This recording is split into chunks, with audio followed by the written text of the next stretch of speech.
الحمد لله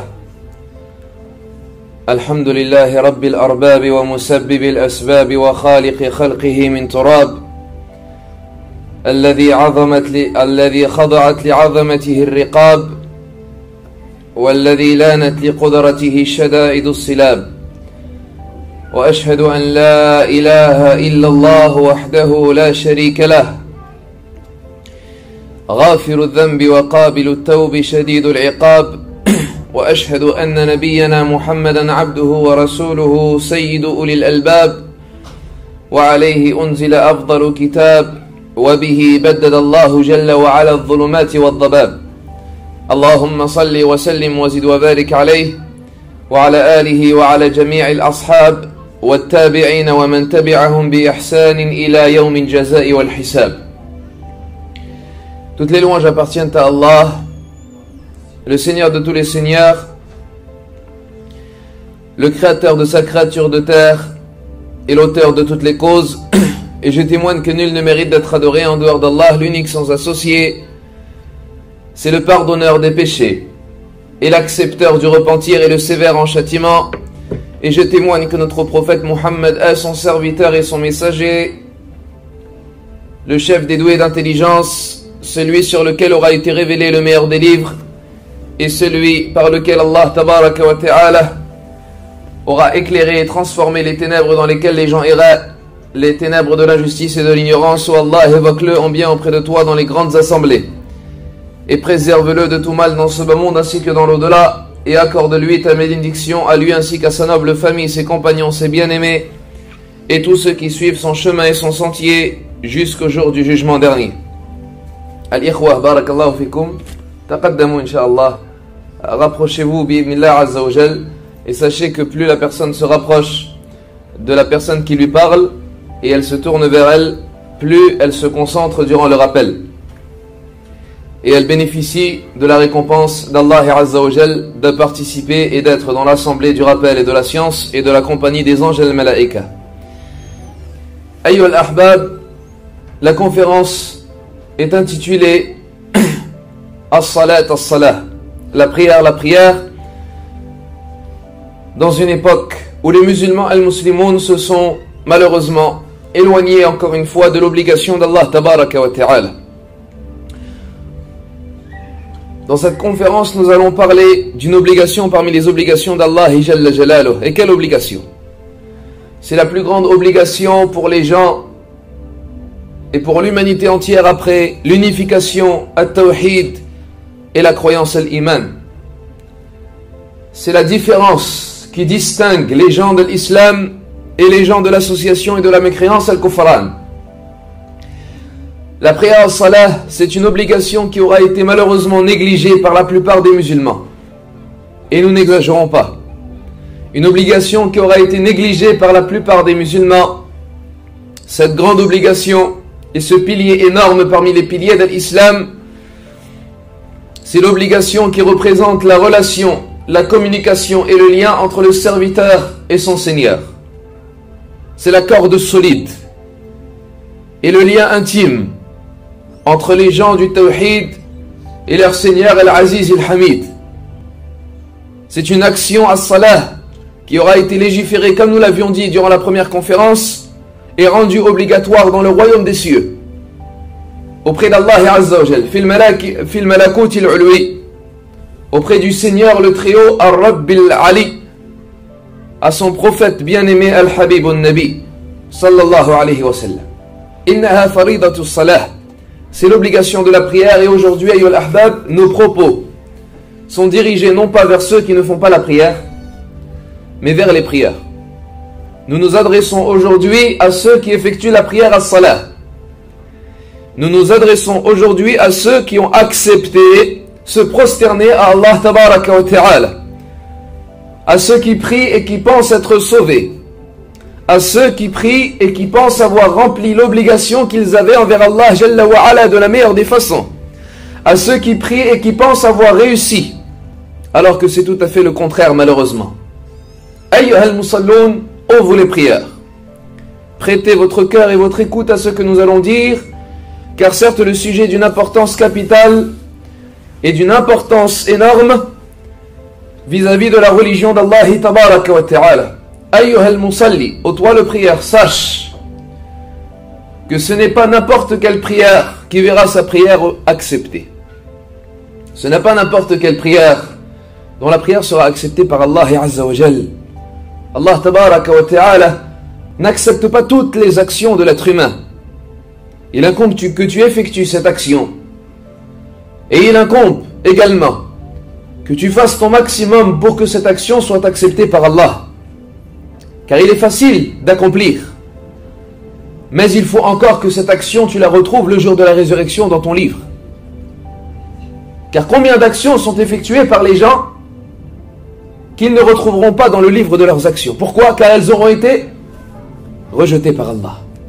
Allah tabaraka wa ta'ala veut que tu accomplisses l'action, mais également que tu accomplisses les conditions qui mèneront au fait qu'Allah accepte cette action.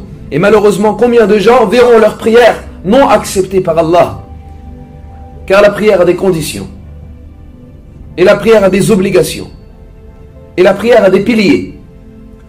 C'est une adoration qu'il incombe d'effectuer comme Allah veut qu'elle soit effectuée.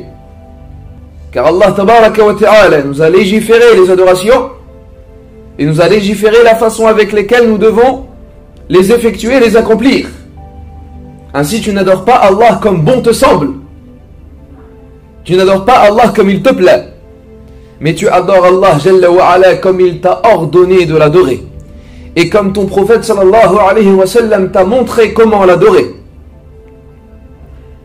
Et il nous dit alayhi salatu wa sallam concernant la prière: Sallu kama ra'aytumuni usalli.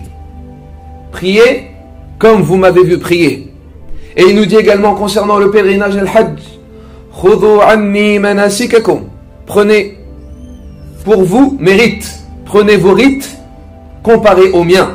C'est-à-dire, prenez comme référence mes rites, les rites du pèlerinage al-Hajj. Ainsi, le messager d'Allah alayhi salatu wa salam a été envoyé à la communauté al-Ummah pour nous apprendre comment est-ce que l'on doit adorer Allah Jalla wa Ala. Et en particulier, comment est-ce qu'on doit effectuer la prière as-salat.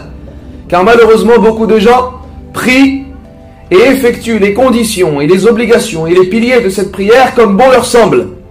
Et ils s'attribuent des excuses concernant la prière as-salat qui ne sont pas du tout des excuses religieuses légiférées par Allah Jalla wa Ala.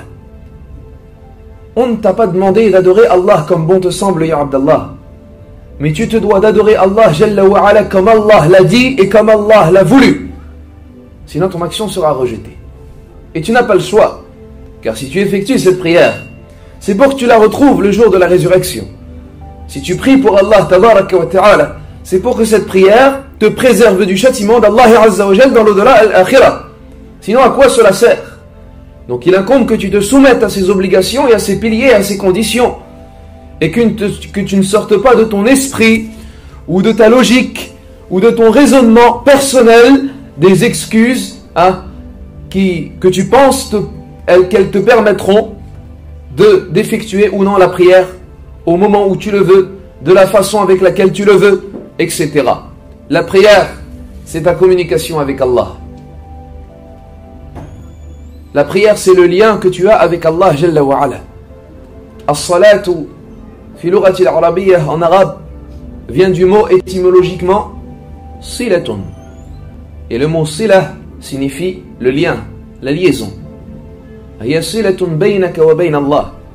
C'est le lien entre toi et Allah Jalla wa Ala. À toi de ne pas le rompre,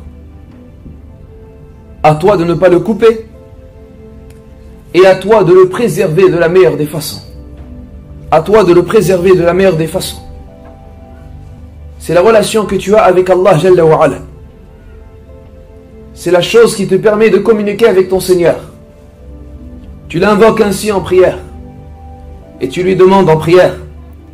Et tu le glorifies en prière. Et tu lui implores le pardon en prière. Tu le sanctifies en prière. Tu ne cesses de communiquer avec lui, Jalla wa Ala. Sans la prière, tu ne peux pas communiquer avec lui. Sans la prière, tu as coupé le contact avec lui, tabaraka wa ta'ala.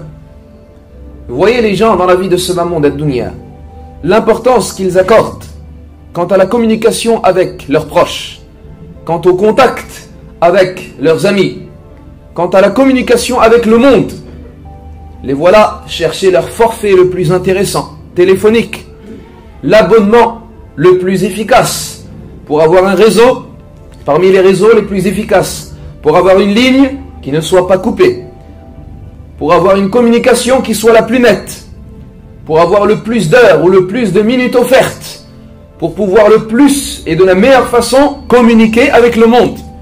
Ils accordent de l'importance vis-à-vis de leur communication avec les gens, mais ils nous ont délaissé la communication avec Allah. Je t'appelle, ya Abdallah, à utiliser et préserver et respecter ton forfait avec Allah Jalla wa Ala. Que ce soit le meilleur de tes forfaits, le meilleur de tes abonnements.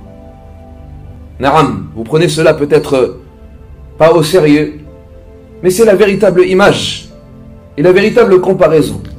Les gens dépensent de l'argent pour leur forfait. Les gens se déplacent pour avoir le meilleur des forfaits.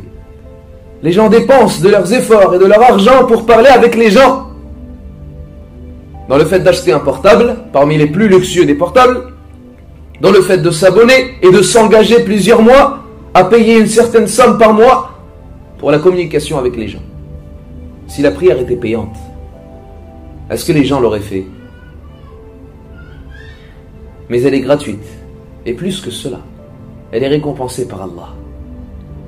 Il ne te demande que de communiquer avec lui, Jalla Jalaluh.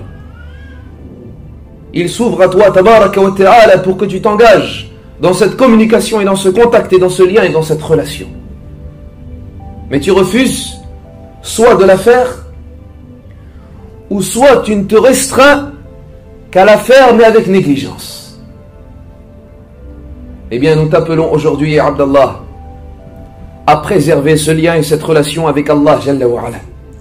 Car la prière as-salah, c'est la colonne vertébrale de la religion ad-din, le deuxième pilier de l'islam, la colonne vertébrale de l'islam. Sans cette prière, tu risques de ne pas faire partie des gens de l'islam. Le messager d'Allah sallallahu alayhi wa sallam nous dit la distinction et la chose qui nous diffère des associateurs al-mushrikin, c'est la prière as-salah. Celui qui la délaisse, il sera certes tombé dans la mécréance.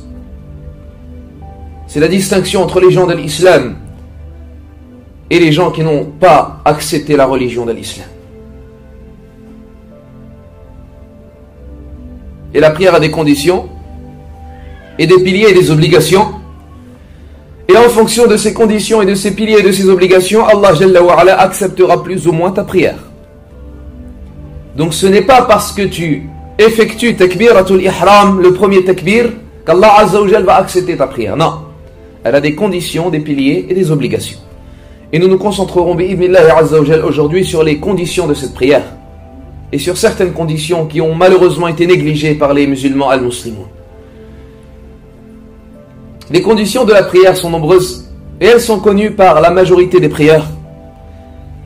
Parmi elles, se tourner vers al-qibla, couvrir ses parties intimes, se purifier l'endroit de la prière et les vêtements avec lesquels on prie, et également effectuer les ablutions à l'oudou, et parmi elles également le temps de la prière, car la prière a un temps auquel elle doit être effectuée.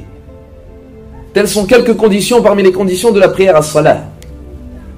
Sans une de ces conditions, la prière n'est pas valable, car comme son nom l'indique, c'est une condition. Elle ne sera acceptée par Allah qu'à condition que tu te tournes vers Al-Qibla, que tu couvres tes parties intimes, que tu te purifies et que tu effectues cette prière à son temps. C'est une condition parmi les conditions de la prière. Sans cette condition, la prière n'est pas acceptée par Allah et Azza wa Jalla. Et regardons maintenant la situation des musulmans vis-à-vis de cette prière. La plupart d'entre eux, lorsqu'ils prient, couvrent leurs parties intimes. Et nous rappelons que les parties intimes du musulman, c'est entre son nombril et ses genoux, comme l'a dit le messager d'Allah sallallahu alayhi wa sallam. La plupart d'entre eux couvrent leurs parties intimes. Et la plupart des musulmans se tournent en direction d'Al-Qibla. Et ceci n'est pas une chose difficile, bihamdillahi azza wa jal. Et la plupart des prières effectuent leurs ablutions avant d'effectuer la prière. alhamdulillah. Mais malheureusement, la plupart d'entre eux retardent la prière ou ne l'effectuent pas dans son temps. C'est-à-dire la font sortir en dehors du temps. Telle est la condition la plus délaissée par les musulmans al-musulmans. Le temps de la prière, qui est la plus importante des conditions. Naam, le diable, le shaitan, a réussi à cibler la plus importante des conditions de la prière pour que le musulman la délaisse. Oui, la plus importante des conditions, c'est son temps. Même pas la purification, même pas les ablutions al-wudu. Les savants nous disent, si la personne se trouve dans une situation dans laquelle elle n'est pas capable ni de faire les ablutions avec de l'eau, ni de faire at-tayammum, et elle se trouve prisonnière dans une pièce où il n'y a ni une chose, ni pour faire al-wudu, ni pour faire at-tayammum, et qu'elle n'a pas ses ablutions, et que la prière va sortir de son temps, elle effectue la prière sans les ablutions. Car le temps est plus important que les ablutions. Allah tabaraka wa ta'ala nous dit Inna as-salata kanat 'ala al-mu'minina kitaban mawquta. Certes, la prière demeure pour les croyants une prescription à des temps déterminés. Et à de nombreuses reprises, Allah tabaraka wa ta'ala a averti et menacé les prières al-musallin quant à l'assiduité aux prières as-salawat. Allah Jalla wa Ala a répété, a renouvelé son avertissement vis-à-vis de la prière. Il nous dit par exemple Jalla Jalaluh dans sourate Maryam فَخَلَفَ مِنْ بَعْدِهِمْ خَلْفٌ أَضَاعُوا الصَّلَاةَ وَاتَّبَعُوا الشَّهَوَاتِ فَسَوْفَ يَلْقَوْنَ غَيًّا. Les ont succédé des générations qui ont fait perdre leur prière, qui ont abandonné leur prière, qui les ont délaissées et qui ont suivi leur passion. Ils rencontreront alors Rayya. Et nous expliquerons plus tard la signification de Rayya. Et il nous dit tabaraka wa ta'ala fawailun lil musallin, malheur aux prières, na'am, alladhina hum an salatihim sahun, ceux qui sont distraits quant à leur prière. Et ici, les gens de l'interprétation sont unanimes concernant ce verset. Quant à la signification d'alladhina hum an salatihim sahun, ceux qui sont distraits vis-à-vis de leur prière, que cela concerne le fait de sortir la prière de son temps et non pas l'abandonner et non pas ne pas y être concentré, mais c'est le fait de faire sortir la prière de son temps, comme l'ont dit les savants de l'interprétation de ce verset. Alladhina hum an salatihim sahun. Et Allah nous dit également dans de nombreux versets walladhina hum ala salawatihim yuhafidun walladhina hum ala salatihim fi salatihim daimun. Ceux qui sont assidus quant à leur prière, ceux qui préservent de leur prière, etc., etc. Allah Jalla wa Ala a incité, a encouragé, a ordonné de préserver sa prière. Et certes, les compagnons as-sahabatu radiyallahu anhum ont incité également la communauté à préserver la prière as-salah. Comme disait Omar ibn al-Khattab radiyallahu anhu, lorsqu'il était gouverneur des croyants Amirul Mu'minin, il envoyait des lettres et des messages aux ouvriers et à ceux qui employaient des hommes, et il leur disait à vous de craindre Allah Azza wa Jal. Et certes, ma recommandation après la crainte d'Allah tabaraka wa ta'ala pour vous concerne la prière as-salah. Si certes vous la préserverez, toutes vos actions seront préservées, et si vous la délaissez, toutes vos actions seront délaissées. La prière as-salah, Ra'sul Amr, c'est l'affaire la plus importante. Lorsque tu préserveras ta prière, tout le reste des actions seront préservées, automatiquement. Et le contraire est vice-versa. Ta prière est d'Allah. Respecte ta prière et préserve-la. Certains savants nous disent, si tu veux connaître la valeur que tu as auprès d'Allah, si tu veux connaître comment est-ce qu'Allah te considère, si tu veux connaître la place que tu as vis-à-vis d'Allah Azza wa Jal, auprès d'Allah tabaraka wa ta'ala, chez Allah Azza wa Jal, eh bien regarde la place que la prière a auprès de toi. Regarde-toi comment est-ce que tu considères la prière. Regarde la place que tu accordes à cette prière. Si tu fais attention à cette prière, si tu te concentres, si tu la fais à son temps, si tu fais attention à cette purification, à toutes ses conditions et à ses piliers, à ses obligations, cela signifie en réalité qu'Allah Jalla wa Ala t'accorde de l'importance. Mais si tu la délaisses, cela signifie en réalité qu'Allah Azza wa Jalla te délaisse. La prière as-salah, فَخَلَفَ مِنْ بَعْدِهِمْ خَلْفٌ أَضَاعُوا الصَّلَاةَ وَاتَّبَعُوا الشَّهَوَاتِ فَسَوْفَ يَلْقَوْنَ غَيًّا. Les ont succédé des générations qui ont délaissé leur prière et qui ont suivi leur passion, et ils rencontreront certes Rayya. Nous dit Ibn Mas'ud radiyallahu anhu, un jour sont venus le voir des gens et lui dire: Ya Abdallah, certes Allah Azza wa Jal a multiplié dans son livre le rappel de la prière, pourquoi cela? Et il dit alors radiyallahu anhu, ceci concerne le fait de négliger cette prière. Allah Jalla wa Ala a voulu rappeler à l'humanité et aux serviteurs musulmans et croyants que les gens négligeront leur prière, et ainsi qu'il était très important quant au fait de ne pas négliger la prière. Et Masruq, rahimahullah, un élève d'Ibn Mas'ud, disait: celui qui a préservé ses prières aura certes été sauvé quant au fait d'être parmi les insouciants, malheur donc à celui qui les aura négligés. Et les négligés, il disait rahimahullah, c'est les faire sortir de leur temps. C'est les faire sortir de leur temps. Et Omar ibn Abd al-Aziz, rahimahullah, lorsqu'il récita la parole d'Allah Jalla wa Ala, فَخَلَفَ مِنْ بَعْدِهِمْ خَلْفٌ أَضَاعُوا الصَّلَاةَ وَاتَّبَعُوا الشَّهَوَاتِ فَسَوْفَ يَلْقَوْنَ غَيًّا. Les succéderont des générations qui délaisseront leur prière et qui suivront leur passion. Ils rencontreront Rayya, il dit rahimahullah, et ils l'ont certes négligé lorsqu'ils l'ont fait sortir de leur temps. Lorsqu'ils les ont fait sortir de leur temps, et non lorsqu'ils l'ont abandonné totalement. Ainsi ici, lorsqu'Allah Azza wa Jal nous dit فَخَلَفَ مِنْ بَعْدِهِمْ خَلْفٌ أَضَاعُوا الصَّلَاةَ, les ont succédé des générations qui ont délaissé leur prière, cela signifie qu'ils les ont fait sortir de leur temps. Ce n'est pas uniquement qu'ils les ont abandonnés. Allah Azza wa Jal ne parle pas uniquement de ceux qui ne font pas la prière, non, il parle de ceux qui font la prière mais qui la font sortir de leur temps. Quelle sera leur rétribution et quelle sera leur punition? فَسَوْفَ يَلْقَوْنَ غَيًّا, ils rencontreront Rayya. Ibn Abbas radiyallahu anhuma nous dit: Rayya signifie al-khusran, la perdition, ils seront perdus. Qatada rahimahullah nous dit: فَسَوْفَ يَلْقَوْنَ شَرًّا, ils ne rencontreront que du mal le jour de la résurrection. Et Ibn Mas'ud radiyallahu anhu nous dit: Rayya est un fleuve en enfer dont le fond sera lointain et dont le goût sera très mauvais. Et un autre savant nous dit concernant ce verset: Rayya est un fleuve en enfer de sang et de pus.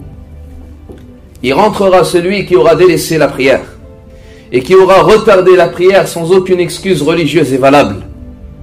Et lorsque nous regardons la situation des musulmans prières de nos jours, pour la majorité, la plupart d'entre eux, malheureusement, la majorité des prières retardent la prière de Fajr jusqu'à ce que se lève le soleil, et retardent la prière de Dhuhr jusqu'à la prière de l'Asr, et retardent la prière de l'Asr jusqu'au coucher du soleil, et retardent la prière de l'Maghrib jusqu'à l'Aïcha, ou bien certains même vont rassembler la prière de Dhuhr et de l'Asr et de l'Maghrib et de l'Aïcha au soir.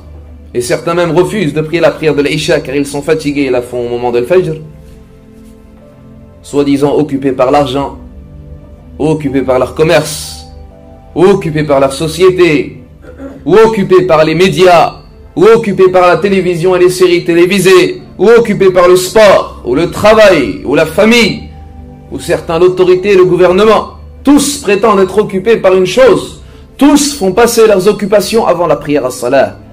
Allah Jalla wa Ala les a avertis et menacés en leur disant Jalla Jalaluh: Ya ayyuhalladhina amanu, la tulhikum amwalukum, wa la awladukum an dhikrillah. Ô vous qui avez cru, que ne vous distrait point ni vos richesses, ni vos enfants quant au rappel d'Allah.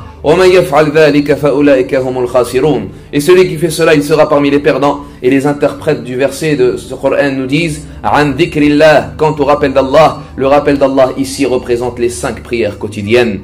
Ya ayyuhalladhina amanu, la tulhikum amwalukum, wa la awladukum an dhikrillah. Ô vous qui avez cru, que ne vous distrait ni vos richesses, ni vos enfants, quant aux 5 prières quotidiennes. Quant à l'accomplissement des 5 prières quotidiennes, et celui qui fait cela, c'est-à-dire celui qui néglige les 5 prières quotidiennes, ceux-là seront parmi les perdants. Ne pense pas à tes enfants, ya Abdallah, et ne pense pas à ta famille, et ne pense pas à ton argent lorsqu'on te parle de prière. Rien ne te sera utile le jour de la résurrection, ni tes enfants, ni tes parents, ni ta famille, ni ton argent, ni ta société, ni ton travail. لَن تَنْفَعَكُمْ أَرْحَامُكُمْ وَلَا أَوْلَادُكُمْ يَوْمَ الْقِيَامَةِ يَفْصِلُ بَيْنَكُمْ. Allah nous dit, ne vous sera utile ni votre famille, ni vos enfants. Le jour de la résurrection, vous en serez séparés. وَاللَّهُ بِمَا تَعْمَلُونَ بَصِيرٌ. Et Allah sera pour vous très voyant. وَمَا أَمْوَالُكُمْ ولا أولادكم بالتي تقربكم عندنا زلفى. Et ce n'est ni vos richesses ni vos enfants qui vous font rapprocher de nous, إلا من آمن وعمل صالحا, sauf celui qui croit et qui aura fait de bonnes œuvres. C'est comme cela que tu te rapproches d'Allah Azza wa Jal. Tes enfants ne te serviront à rien, ya Abdallah, ni tes parents, ni les gens de ta société, ni ceux qui te payent, ni ton patron. Ils ne te serviront à rien le jour de la résurrection. يَوْمَ لَا يَنْفَعُ مَالٌ وَلَا بَنُونَ إِلَّا مَنْ أَتَى اللَّهَ بِقَلْبٍ سَلِيمٍ. Le jour où ne sera utile ni enfant, ni richesse, sauf celui qui se présentera à Allah avec un cœur saint. Le jour de la résurrection, ya Abdallah, s'innocentera vis-à-vis de toi, ton enfant, et tes parents, et ta femme, et tes amis, et tes proches, et tes frères. Personne ne voudra penser à l'autre. Personne ne pensera à son frère, ni à sa femme, ni à son mari, ni à ses enfants, ni à ses parents. Mais tout le monde dira ce jour-là, nafsi, nafsi, mon âme, mon âme. Chacun pensera à lui-même, car il aura peur pour lui. Le jour où il verra l'enfer nar, il oubliera alors les autres. Il oubliera même sa mère qui viendra à lui. Imagine-toi, ta mère vient à toi, ta mère que tu aimes, elle vient à toi te demander une hasanat. Elle a besoin d'une seule bonne action, une hasanat. Tu refuseras. Tu lui diras, la, nafsi, nafsi. Moi aussi j'ai besoin de cette hasanat. Moi aussi j'ai besoin de cette bonne action. Imagine-toi ta petite fille venir à toi. Ya abi, j'ai besoin d'une bonne action. La. يوم يفر المرء من أخيه وأمه وأبيه وصاحبته وبنيه. Le jour où l'individu s'innocentera de son frère et de son père et de sa mère et de sa femme et de son fils. لكل امرئ يومئذ شأن يغني. Chaque individu ce jour-là aura sa préoccupation. Nafsi, nafsi. Ce jour-là, ton enfant ne te servira à rien. Ni tes parents. Tu viendras leur demander des hasanat. Tu viendras leur demander protection. Tu viendras leur demander intercession. Impossible. Chacun pensera à sa peau et à lui-même. Alors pourquoi est-ce que tu passes tes enfants? Ou pourquoi est-ce que tu passes ta famille? Ou pourquoi est-ce que tu passes ta maison? Ou pourquoi est-ce que tu passes ton argent avant la prière? Alors que cette prière, c'est elle qui te servira. Alors que cette prière, c'est elle qui te préservera le jour de la résurrection. Et avant cela, dans ta tombe, c'est elle qui te préservera du châtiment de la tombe. Et c'est sur elle que tu seras jugé comme première action le jour de la résurrection. Le messager d'Allah alayhi salatu wassalam nous dit, la première action sur laquelle sera jugé le fils de Adam devant Allah Jalla wa Ala, sa prière. Tu ne seras jugé ni sur l'éducation de tes enfants, ni sur l'obéissance à tes parents, ni sur la façon avec laquelle tu as travaillé, ou bien les droits que tu auras remplis et rendu envers ta famille, envers tes frères et envers la communauté. Non, la première chose, ta prière. Si cette prière ne passe pas, tu ne pourras pas passer le jugement al-hisab. Qu'est-ce que tu diras à Allah Azza wa Jal si tu l'as négligé? La prière as-salah, c'est la première chose sur laquelle tu seras jugé. Ni zakat, ni jeûne, ni hajj, ni umrah, ni comportement. As-salat. Obligatoire puis surrogatoire. Allah Azza wa Jal veut voir comment est-ce que tu pries. C'est la chose la plus importante. Ta communication avec Allah Jalla Jalaluhu. Donc ne fais pas passer ces gens-là avant cette prière. Ya ayyuhalladhina amanu la tulhikum amwalukum wala awladukum yawm al-qiyam la tulhikum amwalukum wala awladukum an dhikrillah wa man yaf'al dhalik fa ulaika humul khasirun. Fawailul lil musallin alladhina hum an salatihim sahun. À toi de faire attention, ya Abdallah, concernant cette prière. Lorsque tu te lèves le matin, dis-toi que tu as une mission dans la journée, la plus importante. Celle qui doit te prendre toute ta préoccupation.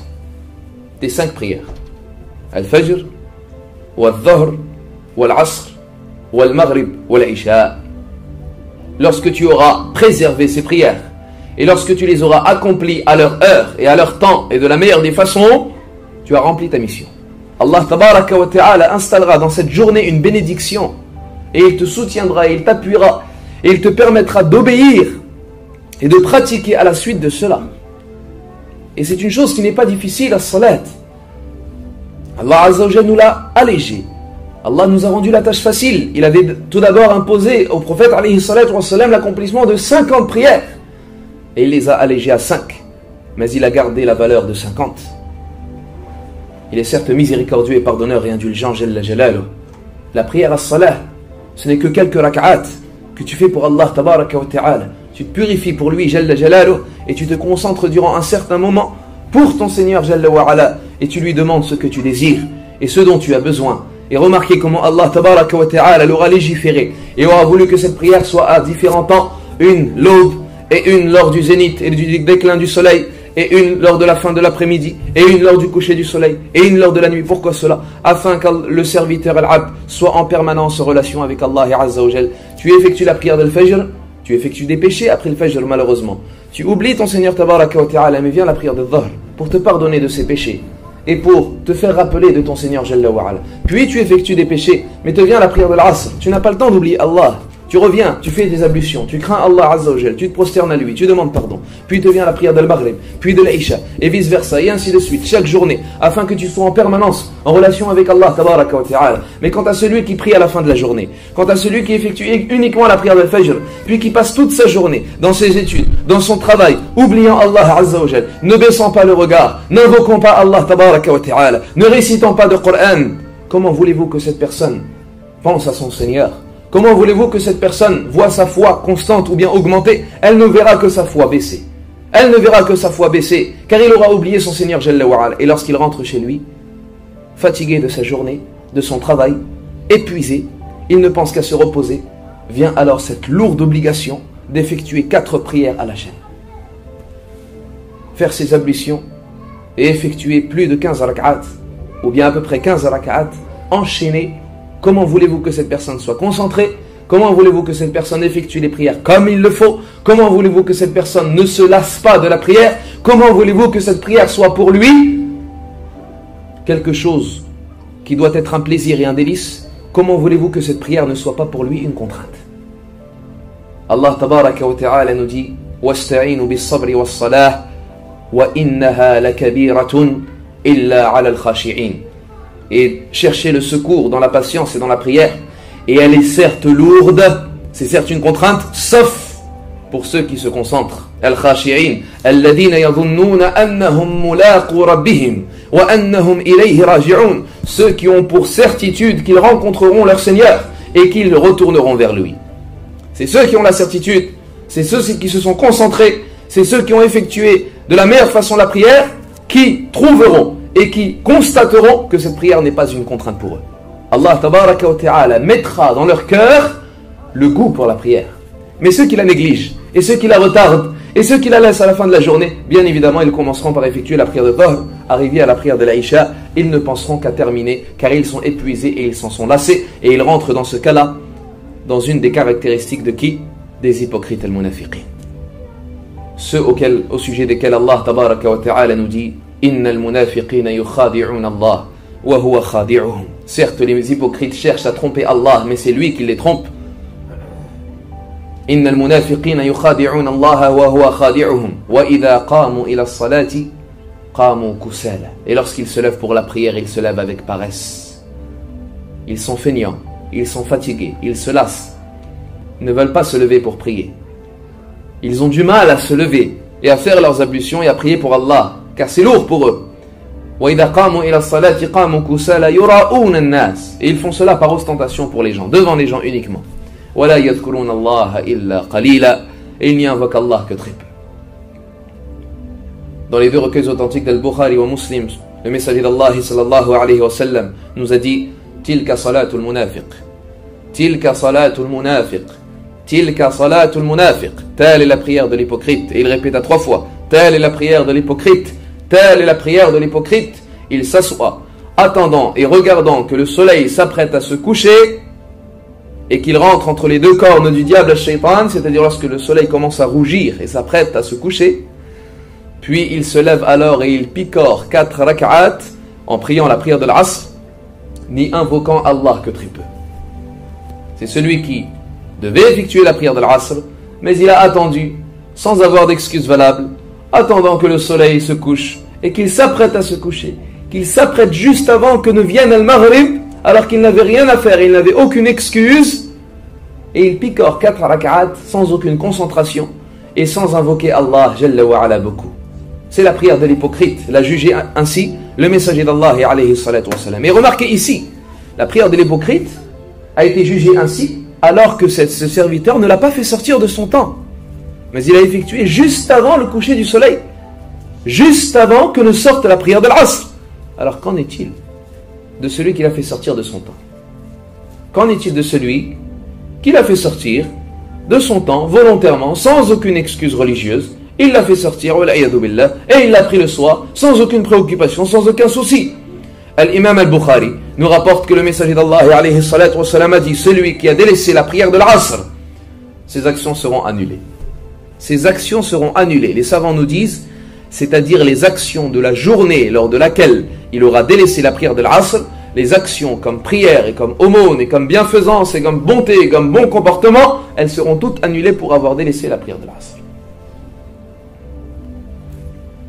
Dans les deux recueils authentiques, le messager d'Allah alayhi salatu wa salam nous dit: celui à qui a échappé la prière de l'Asr, c'est comme s'il avait perdu ses biens et ses proches. Imagine-toi, tu rentres chez toi, tu pries l'Asr à la fin de la journée ou bien après le coucher du soleil. C'est comme si tu rentrais chez toi et tu apprenais que tu avais perdu tous tes biens et toute ta famille. Ils étaient morts. Quelle serait ta situation? Eh bien, c'est comme cela celui qui rate la prière de l'Asr volontairement après le coucher du soleil. Naam. C'est comme cela qu'il faut raisonner, les frères. La première action sur laquelle tu seras jugé est ta prière. C'est la chose la plus importante pour toi. Plus importante que ton travail, plus importante que tes actions, plus importante que ta famille et ton argent, plus importante que tout. Le messager d'Allah alayhi salatu wa salam, il était rapporté, comme le dit Aïcha radiyallahu anha, il faisait le ménage, il s'occupait des tâches ménagères avec sa femme, il cousait ses habits lui-même, il s'occupait et il aidait sa femme dans les tâches ménagères à la maison, etc. Et elle disait, radiyallahu anha, lorsqu'il entendait l'appel à la prière, c'est comme s'il ne nous connaissait pas et on ne le connaissait pas. Lorsqu'il entendait l'appel à la prière, khalas, il ne nous connaissait plus et il sortait pour effectuer la prière. Plus de tâches ménagères, plus d'occupation, mais il entendait al-adhan et il sortait. Sallallahu alayhi wa sallam. La prière, c'est la plus importante des choses. C'est la base de tout. Lorsque tu préserveras ta prière, Allah Azza wa Jal te préservera. Et il préservera toutes tes actions après cela. Donc à nous de perfectionner cette prière. À nous de remettre en cause le choix de nos priorités. Ta première priorité, c'est ta prière. Il incombe que tu sois exigeant envers toi-même et non envers les autres. Envers toi-même. Au lieu de regarder le défaut des autres, regarde tes défauts. Sois exigeant envers toi-même concernant ta prière. Lorsque tu entends al-adhan ou lorsque tu sais que l'adhan va arriver, prépare-toi pour la prière as-salah et effectue la prière.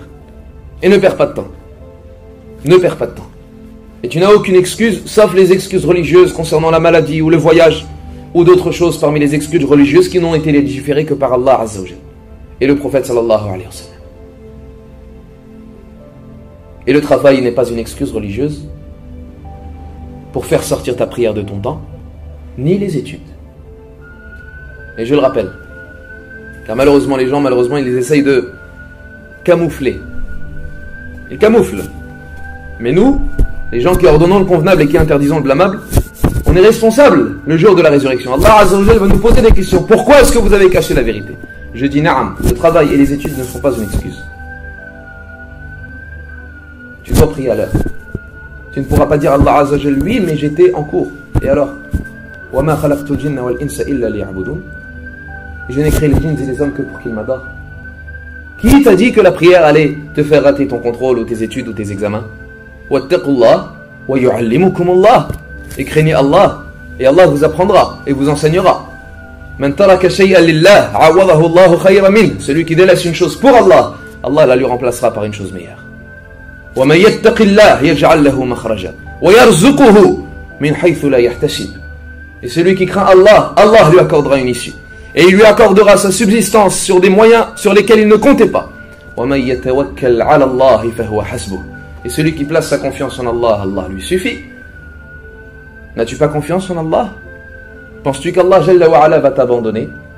Penses-tu qu'Allah Tabaraka wa Ta'ala va te délaisser? Impossible. Si tu es sous l'ordre d'Allah Jalla wa Ala, Allah ne te délaissera pas. Allah ne t'oubliera pas. Allah ne t'abandonnera pas. Impossible. Si tu pries à l'heure pour Allah Azza wa Jal, en sacrifiant une chose parmi ton travail, parmi ton argent, parmi tes occupations, Allah Tabaraka wa Ta'ala ne te délaissera pas. Wallah. Et regardez dans cela le récit de Hajar radiyallahu anha, la femme de Ibrahim alayhi salatu wassalam. Cet exemple et ce modèle qui devrait être l'exemple des femmes musulmanes et muslimates. Oh vous les femmes et oh vous les sœurs al-akhawat, laissez vos enfants prier à l'heure. pour Allah tabaraka wa ta'ala. Hajar radiyallahu anha. Ibrahim alayhi salatu wa salam, alors qu'il a eu son fils et qu'il attendait longtemps pour avoir un enfant, Allah tabaraka wa ta'ala lui accorda Ismaïl de Hajar. Puis, lorsque Hajar accoucha et eut son enfant, Allah jalla wa ala ordonna à Ibrahim alayhi salatu wa salam de laisser sa femme et son nouveau-né à Mecca et de partir. Partir pour appeler à Allah tabaraka wa ta'ala. C'était un ordre de qui? Un ordre d'Allah jalla wa ala. Ibrahim alayhi salatu wa salam, se soumettant à l'ordre d'Allah tabaraka wa ta'ala, c'est lui imam al-hunafa, l'imam des monothéistes et des unificateurs al-muhidin, c'est lui Abu al-Anbiya al-Thani, le deuxième père des prophètes al-Anbiya. Il exécuta l'ordre d'Allah et il plaça sa confiance en Allah azza wa jal, et il partit ainsi, laissant alors sa femme Hajar et son fils Ismaïl dans la vallée de Mecca. Et lorsqu'il partit, il leva ses mains cachées de Hajar et il invoqua Allah tabaraka wa ta'ala afin qu'Allah jalla wa ala préserve sa femme et son enfant. Puis il partit exécutant l'ordre d'Allah azza wa jal. À ce moment-là, Hajar, se trouvant seule avec son fils Ismaïl, nouveau-né, qu'elle allaitait encore, se trouva dans une situation très délicate. Une vallée déserte, la vallée de Mecca, un désert aride et chaud, sec. Aucune végétation, aucun fleuve, aucune rivière, aucune pluie. Personne. Personne pour l'aider, ou lui apporter de la nourriture, ou chercher à boire. Aucune cause de survie ni de subsistance. Et elle était, elle, une femme ayant besoin de manger pour allaiter son nouveau-né, un nouveau-né fragile et faible, délaissé par son père, pour Allah azza wa jal. À ce moment-là, Hajar va voir Ibrahim alayhi salatu wa salam avant qu'il ne s'en aille et lui posa une seule question. Regardez le comportement de Hajar. Elle lui dit: Ya Ibrahim, est-ce Allah qui t'a ordonné cela? Et alors Ibrahim alayhi salatu wa salam lui dit: Na'am, oui. Et à ce moment-là, Hajar prononça cette phrase qui devrait être une phrase, mais un mode d'emploi pour nous, dans notre vie et pour notre prière. Elle dit radiyallahu anha: Idhan la yudayy'una. Ainsi, si c'est ce cas-là, si c'est Allah qui t'a ordonné cela, il ne nous abandonnera jamais. Telle est la phrase que tu dois prendre en compte. À partir du moment où tu es sous l'ordre d'Allah tabaraka wa ta'ala, il ne t'abandonnera jamais. Aie confiance en Allah. Si tu veux prier à l'heure, tu es sous l'ordre d'Allah azza wa jal. Ne pense pas qu'Allah va te délaisser, va te faire perdre ta vie, ne va pas te donner ta subsistance, va te faire échouer tes discours ou bien tes examens. Impossible. Allah azza wa jal, c'est lui qui t'aide. Il ne t'abandonnera jamais. Hajar radiallahu anha, une femme faible dans cette situation, l'a dit: Idhan la yudayy'una. Ainsi, il ne nous abandonnera jamais. Et effectivement, elle partit. Et elle fit des allers-retours entre le mont As-Safa et le mont Al-Marwa, cherchant les causes de la subsistance, car il faut faire les causes, al-asbab. Et Allah tabaraka wa ta'ala fit jaillir la source miraculeuse d'eau Zamzam en dessous du pied de Ismaïl alayhi salatu wa salam, cette source qui ne cesse de jaillir jusqu'à notre jour et jusqu'au jour de la résurrection. Et Ismaïl devint prophète après cela, et Allah tabaraka wa ta'ala n'abandonna ni Hajar ni Ismaïl, et parmi la descendance de Ismaïl, Muhammad alayhi salatu wa salam. Idhan la yudayy'una. Pourquoi est-ce que tu as peur de délaisser cette prière? Pourquoi est-ce que tu as peur de préserver plutôt cette prière? Pourquoi est-ce que tu as peur de passer la prière avant toute chose? Fais-le avec sagesse, avec comportement. Nous ne te demandons pas de montrer ta sévérité et ta dureté, et en étant strict, et en étant dur envers les gens et envers les non-musulmans, et en montrant qu'il incombe que tu fasses ta prière, et sinon je sacrifie. Non, non. Un juste milieu. Tu effectues ta prière, tu es exigeant envers toi-même, pas envers autrui. Tu montres que dans tous les cas, tu prieras. Personne ne peut t'interdire de prier. Dans tous les cas, tu prieras. Tu es en travail, tu pries pour Allah azza wa jal. Du moment que cette prière soit dans son temps, du moment que tu effectues al-Dhahr avant l'Asr, et l'Asr avant le Maghrib, et le Maghrib avant l'Isha, du moment que tu fais cela, Allah azza wa jal t'aidera. Et si on t'interdit de faire la prière, eh bien réponds à ce qu'Allah azza wa jal a dit à son prophète: Kalla la tuti' wasjud waqtarib. Lorsqu'Allah tabaraka wa ta'ala nous dit Ara'ayta alladhi yanha 'abdan idha salla. As-tu vu celui qui interdit un serviteur d'effectuer la prière? Ara'ayta in kana 'ala al-huda aw amara bit-taqwa. As-tu vu s'il était selon la guidée et a ordonné la piété? Ara'ayta in kadhaba wa tawalla. As-tu vu lorsqu'il a traité de mensonge et a tourné le dos? Kalla la illam yantahi. Non, mais s'il ne s'arrête pas, c'est-à-dire s'il ne s'arrête pas à interdire les serviteurs d'effectuer la prière. Kalla la illam yantahi. Nous le saisirons par le devant de son crâne, ce devant de son crâne qui est mensonger, et fautif. Non, mais ne lui obéis pas. Et prosterne-toi et rapproche-toi d'Allah. Le musulman se doit d'être fort vis-à-vis de sa prière. Rien ne lui est d'important devant la prière as-salah. Ni son argent, ni son travail, ni ses occupations. Car pourquoi est-ce que tu travailles si ce n'est pour adorer Allah? Pourquoi est-ce que tu gagnes de l'argent si ce n'est pour adorer Allah? Pourquoi est-ce que tu étudies si ce n'est pour adorer Allah? Donc si le moyen d'adorer Allah t'empêche d'adorer Allah, à quoi cela sert? Gardons les bases. On t'a demandé de prier. On ne t'a pas demandé de gagner de l'argent. On t'a demandé de prier. Et l'argent est une cause pour la subsistance. Et lorsque la subsistance arriva de la part d'Allah Azza wa Jalla, elle arrivera par n'importe quel moyen. Comme il l'a dit, وَيَرْزُقُهُ مِنْ حَيْثُ لَا يَحْتَسِبُ. وَيَرْزُقُهُ مِنْ حَيْثُ لَا يَحْتَسِبُ. Il accordera la subsistance sur des moyens par lesquels il ne comptait même pas. Pourquoi? Car il a craint Allah Azza wa Jalla. Il a placé sa confiance en Allah. Lorsque tu as un ami proche, et que cet ami proche, tu lui demandes et tu lui donnes de ton argent pour qu'il t'achète quelque chose, une amana, et tu lui donnes une certaine somme, un chèque par exemple, de 500 €. Mais tu lui fais confiance, tu le connais. Jamais il te trahira, jamais il emportera l'argent. Impossible. Est-ce que tu te préoccupes? Tu sais certainement qu'il viendra avec la chose que tu lui as demandé d'acheter, sans avoir volé l'argent, et avec la chose que tu voulais, et même il t'appellera s'il a un doute, etc. Pourquoi? Tu lui fais confiance. Et bien fais de même avec Allah. Fais confiance en Allah Azza wa Jalla. Effectue ta prière à l'heure et ne te soucie pas. Fais confiance en Allah. Allah Azza wa Jalla ne t'abandonnera pas. Cela sera peut-être difficile pendant une journée, une semaine, un mois, mais Allah Azza wa Jalla va te faciliter les affaires. Allah lui accorde une issue. Il faut des épreuves. Il faut qu'Allah voie si tu es véritablement sincère. Mais la prière pour aucun prix. La tulhikum amwalukum wala awladukum an dhikrillah. Donc ceci est très important les frères.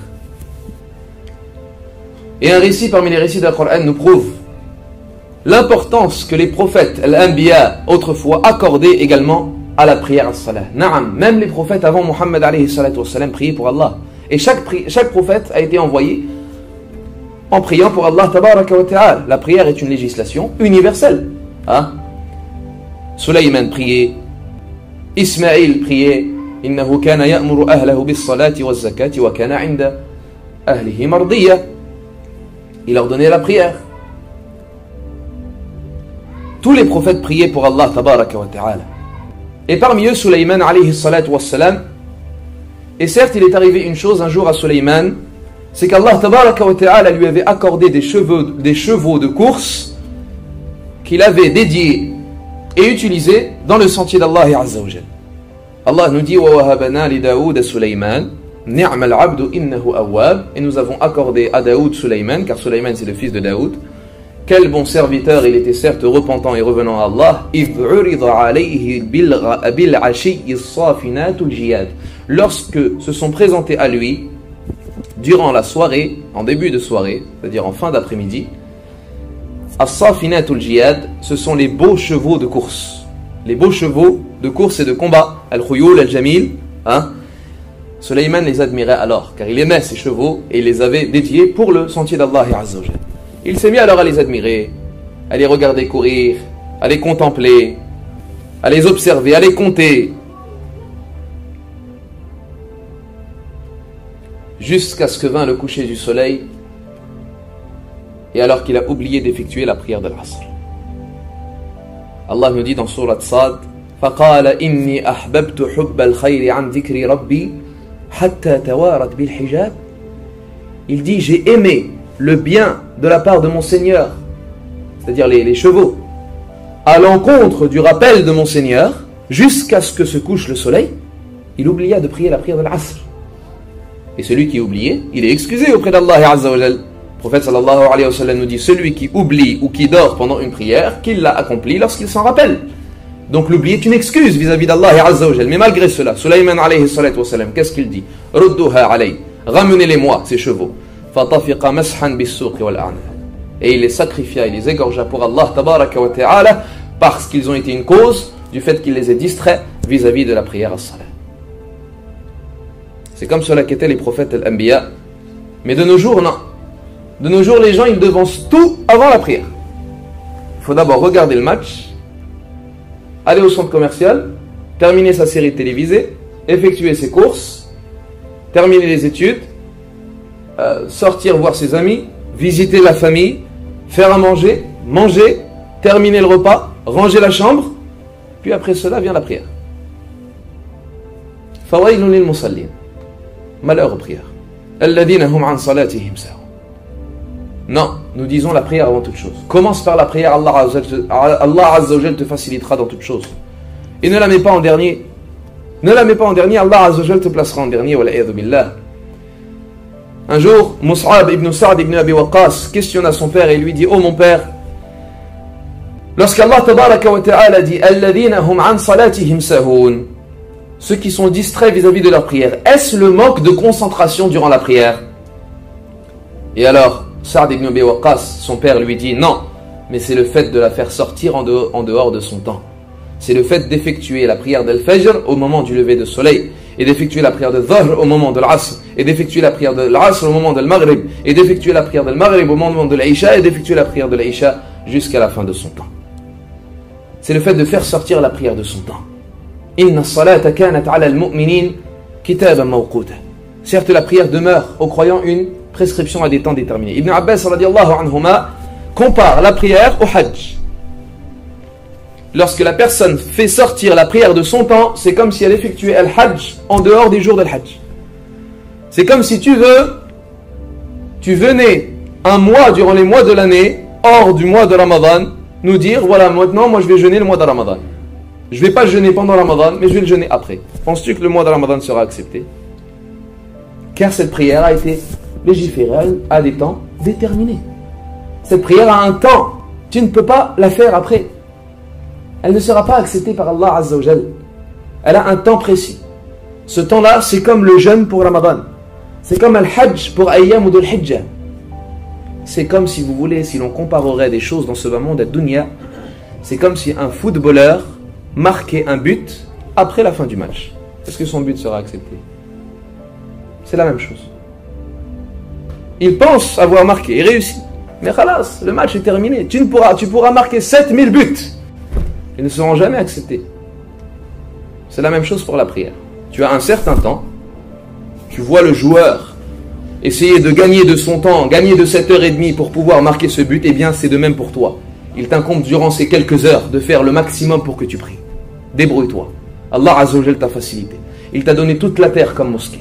Tu peux prier où est-ce que tu veux. Et tu te purifies avec de l'eau. Et l'eau, c'est l'élément le plus fréquent dans tous les éléments et dans tous les endroits où est-ce que tu te trouves. Et si tu ne trouves pas d'eau, fatayammamu sa'idan tayyiba. Fais at-tayammum du moment que tu pries. Allah Azza wa Jal veut que tu pries. Tu ne trouves pas d'eau, tu fais at-tayammum. Tu ne peux pas prier debout, tu pries assis. Tu ne peux pas prier assis, tu pries couché. Du moment que tu pries à l'heure. Allah t'a tout facilité. Mais il veut que tu pries. Il t'a donné toutes les permissions sauf de délaisser la prière. Tu peux la prier dans n'importe quelle circonstance, du moment que tu pries. Et tu as quelques heures. Bi'idhnillah Azza wa Jal. Et il faut savoir également, ayyuhal ikhwatul kiram, que faire sortir la prière de son temps est une des causes, parmi les causes du châtiment de la tombe. Min asbabi adhab al-qabr. Le messager d'Allah sallallahu alayhi wa sallam nous dit, dans un hadith rapporté par l'imam al-Bukhari selon Samurat ibn Jundub radiyallahu an, il nous rapporte certes le rêve qu'il a fait, ou bien lorsqu'il a été élevé durant Al-Mi'raj, et il a vu deux anges, c'était durant un rêve, il a vu deux anges lui dire de partir, et il a vu une scène, et parmi les scènes qu'il a vues, il a vu un homme allongé sur sa nuque, et un autre homme se saisissant d'un gros rocher et d'une grosse pierre, lui lancer cette pierre, fracassant ainsi sa tête. Et tellement le coup et le lancer de cette pierre était fort, la pierre se mettait alors à rouler. L'homme alors qui a lancé cette pierre partait aller chercher la pierre qu'il venait de lancer. Lorsqu'il revenait, cet homme voyait sa tête et son visage reconstitués et il recommençait à fracasser la tête et ainsi de suite jusqu'au jour de la résurrection. Et lorsqu'il demanda, alayhi salatu wassalam, concernant la cause et quel est cet homme, les anges lui dirent, cet homme c'est celui qui apprenait le Coran mais le rejetait, c'est-à-dire qu'il avait appris le Coran mais ne l'appliquait pas dans sa vie, et c'est lui qui dormait durant les prières obligatoires. C'est lui qui dormait durant les prières obligatoires.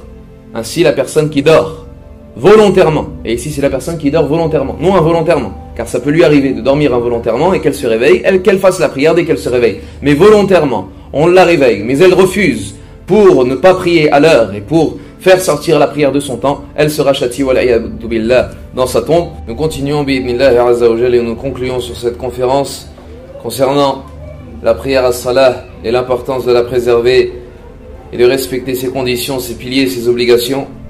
Et nous terminons par des conseils des conseils concernant la prière de Fajr, car je suppose qu'à l'unanimité de toutes les prières, la prière la plus difficile à accomplir à son temps n'est autre que la prière de Fajr, car elle demande un combat de l'âme plus intense et un sacrifice quant à notre sommeil et quant à notre veillée pour pouvoir se réveiller et avoir l'énergie et la force de prier la prière de Fajr à l'heure et si possible à la mosquée. Nous disons plusieurs causes vont permettre aux serviteurs de se réveiller pour le Fajr. La première chose, avant les invocations, avant les ablutions, avant les du'as.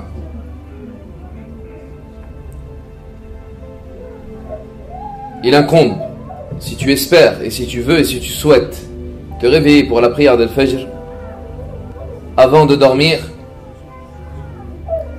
de te repentir à Allah Azza wa Jal, de demander pardon à Allah Tabaraka wa Ta'ala, de demander à Allah qu'il te pardonne les péchés, qu'il t'efface tes erreurs, qu'il te pardonne ces péchés qui se sont mis entre toi et la miséricorde d'Allah Azza wa Jal, car ce sont ces péchés qui t'empêcheront de te réveiller pour Al-Fajr. Lorsqu'Allah Azza wa Jal te pardonnera ces péchés, il te permettra ainsi de te réveiller pour Al-Fajr, car tu te seras ainsi rapproché d'Allah. Donc la première des choses, tu demandes pardon à Allah Azza wa Jal afin de t'endormir, et si possible tu pries rak'atayn, te repentant à Allah Tabaraka wa Ta'ala et demandant pardon à Allah quant à ses péchés, car tu espères ainsi par le pardon de ces péchés qu'Allah Azza wa Jal te réveille et te permet de te réveiller et de prier pour Al-Fajr. Car il faut savoir quelque chose, les frères, le serviteur n'effectue sa prière que grâce à Allah. Allah Azza wa Jal t'a permis de te prosterner à lui. Sans lui, tu ne te serais jamais prosterné. Sans lui, tu n'auras jamais fait tes ablutions. Sans lui, tu ne seras jamais venu à la mosquée. Sans lui, tu n'auras jamais appris la prière. Donc tu ne fais la prière que grâce à Allah Azza wa Jal.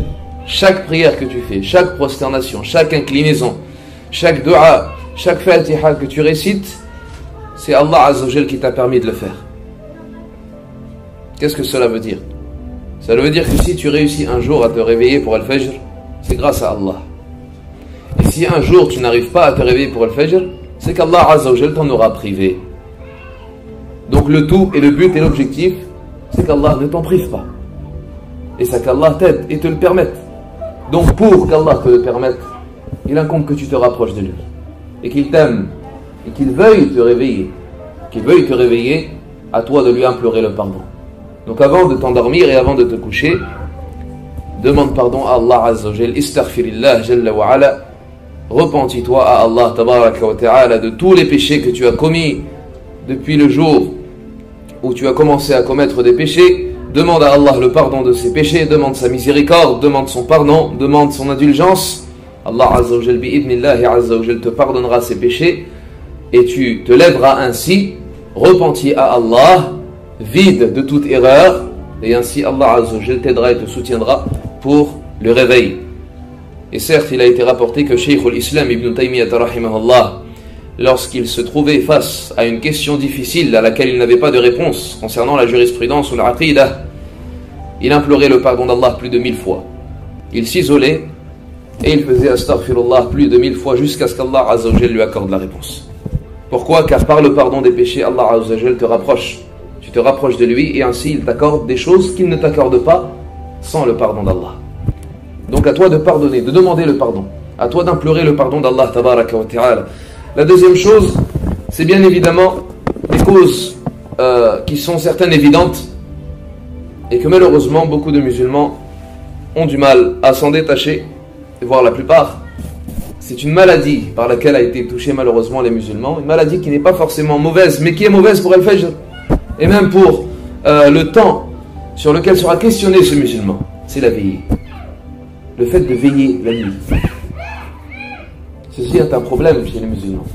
Les musulmans aiment veiller, et souvent pour perdre leur temps, soit devant la télé, soit devant internet, soit avec des frères ou des amis, soit dehors, soit en soirée, etc. etc. Ils veillent, minuit, 1h, 2h du matin. Ils mettent leur réveil pour la prière de Fajr et ils se posent la question pourquoi est-ce qu'ils ne se réveillent pas. Allah Tabaraka wa Ta'ala t'a accordé une certaine durée de sommeil.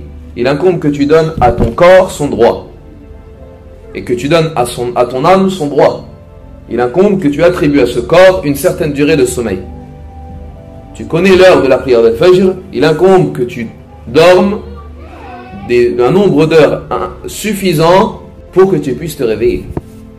Ce n'est pas en dormant 2 ou 3 heures, surtout pour ceux qui n'ont pas forcément l'habitude de combattre ce sommeil, que tu vas te réveiller pour le Fajr automatiquement, bien évidemment. Et plus tu vas veiller, plus cela sera difficile.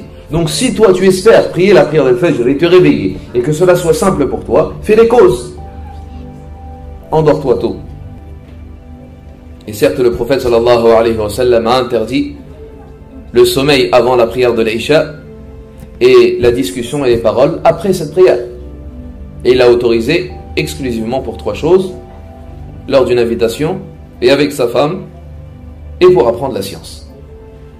Après la prière de l'Isha.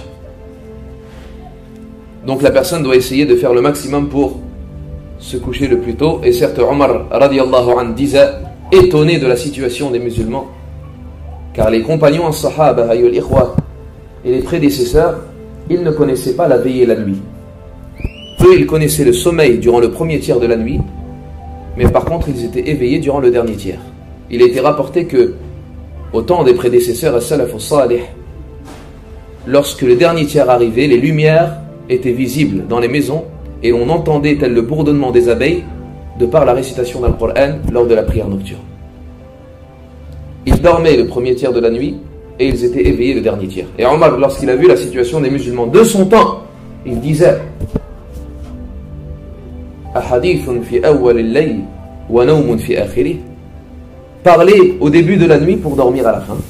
Il était étonné de cela. Comment est-ce que la personne peut se permettre de perdre le dernier tiers de la nuit? Malheureusement, notre situation est différente, ma'al asaf. Donc pas de veiller. Diminuer la veillée par rapport à cela. Également comme conseil que beaucoup de musulmans connaissent et arrivent plus ou moins à accomplir, la personne sera préservée du diable et shaitan et ainsi pourra se réveiller plus facilement lorsqu'elle s'endort après avoir fait ses ablutions. Bien évidemment, lorsqu'elle se purifie pour Allah tabaraka wa ta'ala, Allah azza wa jalla lui facilite, car il est préservé du diable. Le shaitan ne peut l'approcher durant son sommeil, ne peut ainsi lui alourdir son sommeil, et ainsi il peut se réveiller plus facilement. Également, comme l'a dit le prophète sallallahu alayhi wa sallam, al-wudu Silahul mu'min. L'ablution, c'est l'arme du croyant. Donc le croyant se défend avec son ablution. Parmi également les causes qui te permettra de te réveiller pour Al-Fajr, les invocations du sommeil, Adhkar al-Nawm. Ces invocations qui ont été légiférées dans la sunna authentique du Messie d'Allah, alayhi salatu wassalam, un certain nombre d'invocations qui te permet de dormir avec la bénédiction d'Allah Azza wa Jal et de t'endormir, non pas avec les incitements et les chuchotements du diable shaitan, mais avec les paroles d'Allah, Ar-Rahim Ar-Rahman. Et le dernier conseil que je donne pour la personne qui espère prier le Fajr à son heure, c'est de demander à Allah. Car comme nous l'avons dit, la personne ne se réveille pour la prière de Fajr et ne se lève, car il y a une différence entre se réveiller et se lever. Certaines personnes arrivent à se réveiller mais n'arrivent pas à se lever, car il n'y a de capacité que de la part d'Allah Azza wa Jal. Donc tu peux entendre ton réveil, tu peux lever ta tête, mais ne pas avoir la force pour aller faire tes ablutions, te rendormir aussitôt. La personne ne se lève pour effectuer la prière de Fajr que grâce à Allah. Donc à elle de demander à Allah, tout simplement. Chaque nuit, fais des du'as, demande à Allah tabaraka wa ta'ala. Fais rak'atayn, fais de rak'at pour Allah Azza wa Jal. Et en sujoud tu lui demandes, Ya Allah, je sais que tu es le seul qui me permettra de me réveiller pour le Fajr. Et tu es celui qui n'est touché par aucune fatigue et aucun sommeil. Alladhi la ta'khudhuhu sinatun wa la nawm. Ni somnolence ni sommeil. C'est toi le vivant qui ne dort jamais. Ya Allah, aide-moi à me réveiller pour t'adorer, pour ta prière, pour pratiquer, pour te craindre, pour te redouter. J'ai peur de ton châtiment, etc., etc. Tu demandes à Allah en sujoud, en prosternation avec sincérité. Et si possible, pleurer pour Allah Jalla wa Ala. Il se peut que tu te réveilles avant ton réveil. Avant que le réveil ne sonne, Allah Azza wa Jalla te fait lever les yeux. C'est Allah qui te ramène ton âme. Le sommeil, comme l'ont dit les savants, Akhul Maut, c'est le frère de la mort. Allah nous dit, Allahu alladhi yatawaffa al-anfus hina mautiha wallati lam tamut fi manamiha. Allah est celui qui donne la mort aux âmes durant leur véritable mort, mais également lors de leur sommeil, quant aux âmes qui ne meurent pas. C'est-à-dire qu'Allah Azza wa Jal va attribuer la mort au serviteur lorsqu'il dort. C'est ce qu'il nous dit dans Surat Az-Zumar. Ils nous disent, le sommeil est le frère de la mort. Allah Azza wa Jal fait sortir l'âme du corps. L'âme sort du corps lorsque tu dors, et que tu t'endors, et que tu rentres en sommeil. C'est pour cela que parmi les invocations du sommeil, le prophète alayhi salatu wassalam disait, Bismi rabbika wada'tu jambi wa bika arfa'u fa in amsakta nafsi si tu gardes mon âme, farhamha, fais-lui miséricorde. Ton âme est partie, elle est auprès d'Allah Azza wa Jal lorsque tu t'endors. Si tu gardes mon âme, fais-lui miséricorde. Wa in arsaltaha, et si tu la renvoies, fahfadha bima yahfadhu bihi ibadika salihin. Préserve-la par ce par quoi tu préserves tes serviteurs vertueux. Donc Allah Azza wa Jal a le choix, soit en t'envoyant, en te renvoyant l'âme, ou bien en te la retenant, et ainsi tu mourrais. Donc ce sont des causes pour la prière de Fajr, et un conseil les frères, c'est de ne pas se rassurer sur son âme.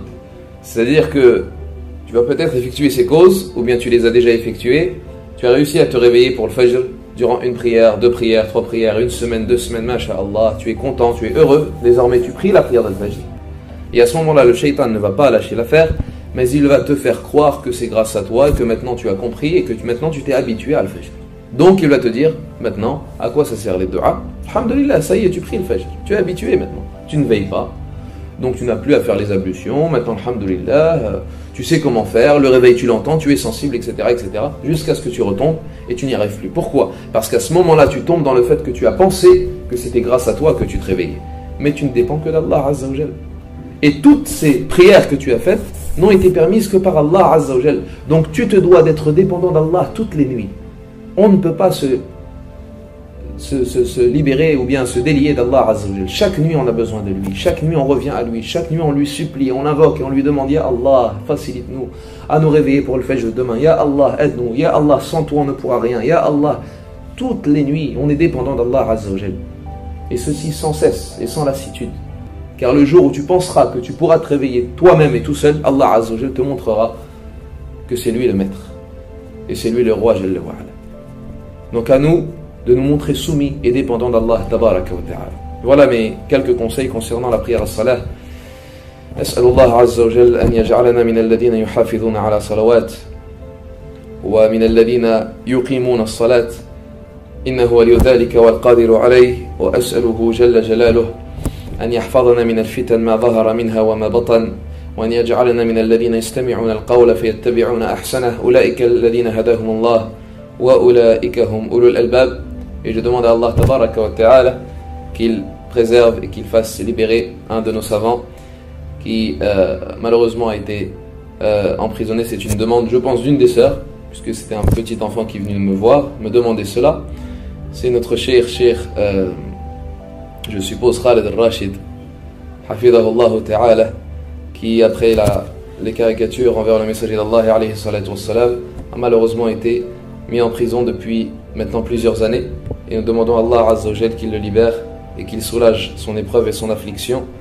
Lui seul en a la capacité et le pouvoir.